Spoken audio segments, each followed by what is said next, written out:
Ladies and gentlemen, from the Universal Church of Freedom, Peace and Justice, Deacon Gerald Celente. Hello, this is Deacon Celente of the Universal Church of Freedom, Peace and Justice. On the freedom end, well, one of the reasons we began the church was to give people the freedom to put into their bodies what they want, their God-given bodies, not the bodies that have now been given to us according to the people that think they own us by the government. The government will tell you what to put in your body. And if you don't do it, you'll be punished. And how they have punished us with the COVID war. All the lives that have been destroyed, the hundreds of millions of lives and livelihoods destroyed from the launching of the COVID war. The COVID war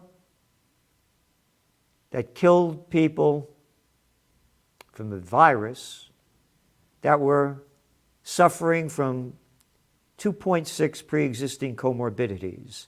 That's right, 94% of those people that have died had pre-existing comorbidities, according to the Centers for Disease Control and Prevention. And all the data's out there, who's dying, why, when, and where. No reason to fight a war, a COVID war. And to show you the fallacy and arrogance of their failure, one of the headlines this week, Commerce Secretary Gina Raimondo tests positive for COVID. And she's fully vaccinated and boosted. It goes on to say, in the days after this dinner she attended, multiple politicians who attended that have been fully vaccinated announced positive COVID tests. Representative Joaquin Castro, Democratic Texas, said that she's tested positive. Representative Adam Schiff, Democrat California, reported that he too tested positive. This evening, I unfortunately tested positive for COVID-19. I'm feeling fine and grateful to be vaccinated and boosted. And remember, please get vaccinated. This is either demonic or ignorant to say these words.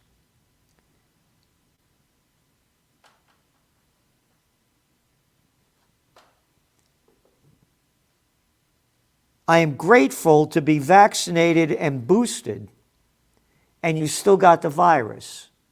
I have never been vaccinated. I have never been boosted. I believe in natural healing. I take supplements and vitamins and haven't been sick in over 2.5 years. But he goes out and tells people to get vaccinated. Attorney General Merrick Garland tested positive for COVID, fully vaccinated. Multiple reporters who attended this event tested positive.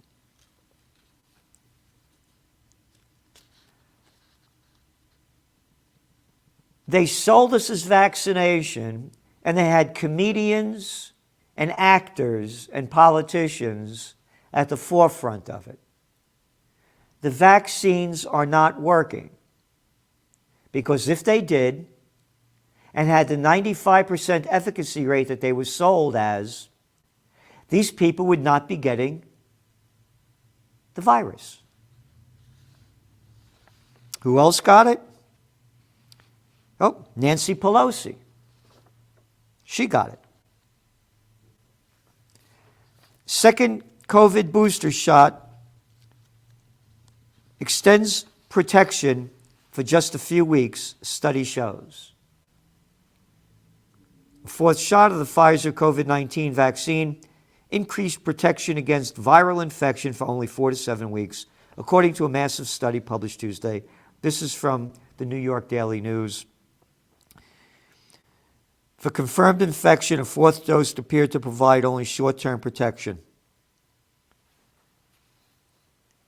They told us that the vaccine, when it was pumped out in November and December of 2020, that it would have a 95% efficacy rate. The people that are getting the vaccination are suffering from side effects which are hardly reported, and they're getting the virus despite getting vaccinated.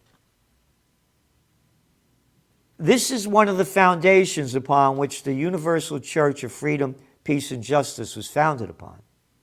That nobody should tell you what to put into your body. Because this is from the Financial Times. Vaccine kings, isn't that a nice word? Earn $100 million in pandemic pay. The chief executives of Pfizer, BioNTech, and Moderna have shared more than $100 million in pay during the pandemic, reflecting a huge commercial success from the vaccines developed by their companies. The governments tell us that these vaccines are free. They're not free. They're stealing our money and giving it to these people, the kings, the drug kings, to get richer. Life expectancy in the United States took another hit in 2021. The study published Thursday found that after falling 1.9 years in 2020, life expectancy in the U.S. decreased another 0.4 years in 2021. So there you have it. Life expectancy going down, vaccine shots going up. Life expectancy in the U.S. fell from 78.9 years in 2019 to 76.6 years. So I guess I have just about 1 year, 6 months left. Look how low this country is falling, and it's falling around the world. One after another, going down. People are eating unhealthy. They don't know how to take care of themselves. Half of Americans aren't taking great care of their health, as well-being new research shows. Half of Americans aren't taking great care of their health and well-being, new research shows. It's right there. Doctor, the word doctor means teacher, from the Latin word, doctor. They don't teach anymore. They only give you drugs. The obesity rate in America is 42%, 70% are overweight. Those are the people that are most susceptible to the virus. But yet they've robbed us of our freedom and are forcing us to put things in our body that obviously aren't helping us. And then peace. Not a peep about peace in the mainstream news about the ongoing Ukraine war, of which I am totally opposed to the invasion of Russia into Ukraine. They could have done this a better way. I understand perfectly well why they did it, but totally disagree what they did. But rather than anyone talking about peace, all we're hearing about is a build-up to the march to war. World War III has begun.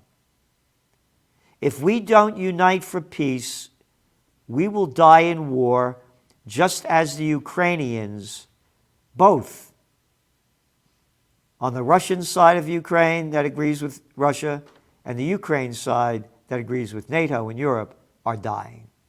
You're seeing the pictures.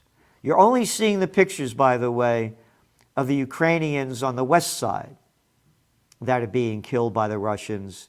We're not seeing the Ukrainians in the Donbass region being killed by the Ukrainians on the west. They're not showing those photos. Czech Republic provides tanks to Ukraine. The Czech Republic is sending Soviet-designed tanks into Ukraine. Yep. 35 nations convened last week to supply long-range artillery, tanks, anti-aircraft systems, infantry fighting vehicles, and on and on. NATO members agree to provide, quote, new and heavier weapons to Ukraine. The U.S., Britain, and other NATO allies agreed to provide Ukraine with, quote, new and heavier, end quote, weapons during a meeting between the alliance's foreign ministers on Thursday. Secretary of State Antony Blinken of the United States said the U.S. was looking at, quote, new systems to send into Ukraine.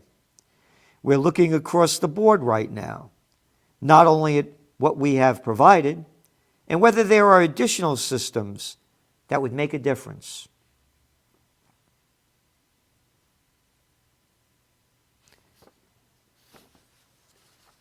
U.S. boosts arms shipments to Ukraine, admits to training Ukraine fighters. The United States Secretary of State Antony Blinken announced this week that Washington is sending an additional $100 million in arms, consisting primarily of anti-tank weapons to Kiev.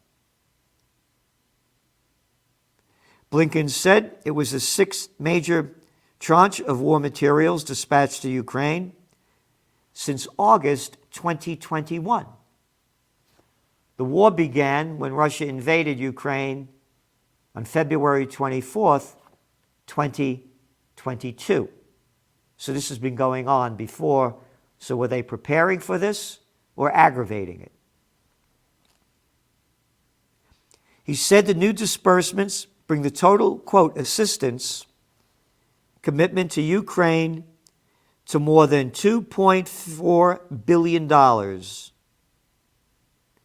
since this administration began, and more than $1.7 billion since the start of the war. Slovakia provides Ukraine with S-30 air defense systems. NATO ready to provide Ukraine with weapons, quote, for years to come. NATO Secretary General Jens Stoltenberg said the alliance was ready to supply Ukraine with weapons for the fight against Russia for years to come. He said allies are ready to provide even more and also more modern and heavier weapons. So there you have it.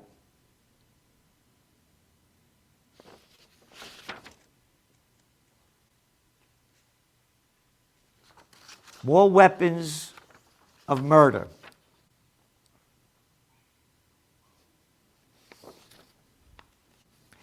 Russia must not win war, German Chancellor Scholz told the Bundestag. European Parliament President encouraged by the resilience in Ukraine. These days are crucial. The week is crucial in order to make sure that the Ukrainians continue to have the possibility to fight. They are fighting not only for their country, said Roberta Mistola, they are fighting for Europe. They're fighting for Europe. This is something going on between Russia and Ukraine for thousands of years, 1,000 years.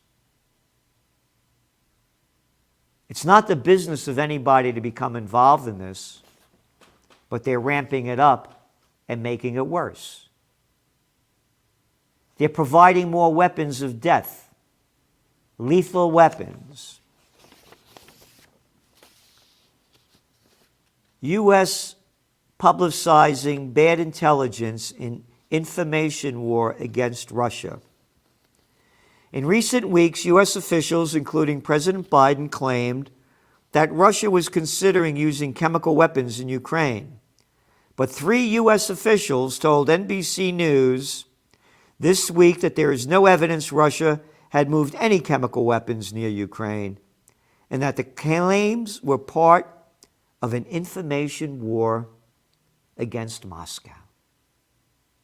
Again, this is said to the mainstream media, so it's not being made up. And who is this war hurting? Well, it's killing the people, and it's starving the people, and it's costing the people around the world. Prices for food commodities like grains and vegetables, oils, have reached their highest levels ever last month, largely because of Russia's war with Ukraine. This is according to the UN Food and Agricultural Organization. The basket of commodities went up 12.6% in February. The war began February 24th. Already inflation was going up before this happened. Wait till you see the new numbers. World food prices hit an all-time high in March. Here we go. Following Russia's invasion of agricultural powerhouse, the United Nations agency said on Friday.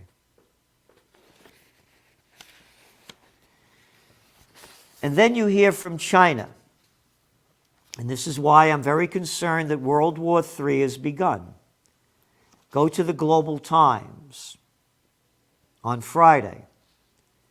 U.S. coercive diplomacy is getting less effective. These days, the United States tends to kidnap countries across the international community that are not standing with it over the Ukraine issue. Washington's senior officials have taken turns making intensive threats to countries including China and India. On Wednesday, U.S. Secretary of State Wendy Sherman arrogantly said that sanctions on Russia should give China, quote, a good understanding of the consequences it could face if it provides material support to Moscow. On the same day, the director of the White House National Economic Council, Brian Deese, claimed that the U.S. told India that the consequences, quote, of a more explicit strategic alignment with Moscow would be significant and long-term. The consequences. They go on to say, it seems that the Ukraine crisis is also a mirror reflecting U.S. nature of seeking hegemony for itself by coercion. Washington first kidnapped small countries with the law of security, turning them into pawns to check and contain major countries. It goes on and on. And then China tells Brussels not to cling to U.S. as rift widens over Putin's war. That's from the Financial Times. World War III has begun. It is hurting the people in Ukraine. It is killing them. And it's hurting the people all over the world in their pocketbooks. Life is difficult at the best of times. These economic sanctions imposed upon Russia, according to Joe Biden, quote, will not deter Putin. But yet they're putting them on the people anyway. As the numbers prove, inflation is skyrocketing. As I always say, when all else fails, they take you to war. We are about to enter the worst economic crisis in modern history. Just as in 2020, the world changed with the COVID war, and our freedom and our justice have been robbed from us, now too so is peace. There is not a peep about peace anywhere other than the universal church of freedom, peace, and justice. If we don't unite for peace, and it has to come from the bottom up, we will die in war, because the fish rots from the head down. And I just read you quotes from some of the rotten fishes that are rotting the entire planet. When people lose everything and have nothing left to lose, they lose it. And people are losing it. Right now in Peru, they're taking to the streets. Sri Lanka, all over the world. The poverty, the crime, the violence, the government corruption, and now this, that's going to make a very bad situation much worse. United we stand, divided we will die. We won't fall, we will die. If we don't stop World War III from escalating, it's already begun. Please do what you can to support the Universal Church of Freedom, Peace, and Justice. We're planning a rally, a freedom rally, in May. We'll give you more information. It'll be at the end of May in Kingston, New York, on the four corners of freedom. Thank you. This is Deacon Salenti. Freedom, peace, and justice to all.